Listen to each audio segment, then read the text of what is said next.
ଆମେ ଚାହିଁଲେ ଯିଏ ବି ହେଲେ ଘଟଣା ଘଟିବ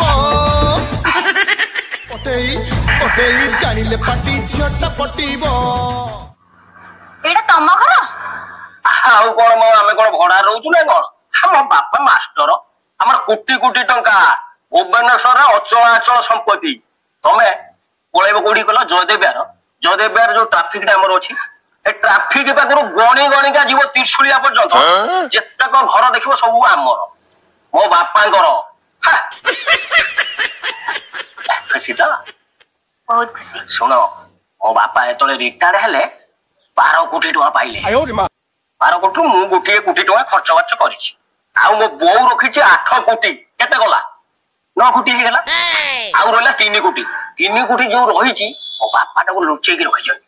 ମୁଁ ତମକୁ ସେ 3 କୋଟି ଟଙ୍କା ଦେବି। ଖୁସି ତ? ମତେ ଦବ 2 କୋଟି?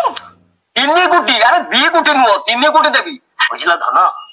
ମୁଁ ତମକୁ ୟା ଭିତରେ ଗୋଟେ ମାଲେସିଆ ଦେଖିକି ବୁଲେଇ। ନାଇଁ ନାଇଁ, ମୋର ଗୋଟେ ଡ୍ରିମ୍ ଅଛି। କଣ? ମୋର ଗୋଟେ ଡ୍ରିମ୍ ଅଛି, ମୁଁ କଲମ୍ବିଆ ଯିବି। କଲମ୍ବିଆ, ନାମ୍ବିଆ, ଜାମ୍ବିଆ ସବୁ ରହିଲା ତା ଉପରେ।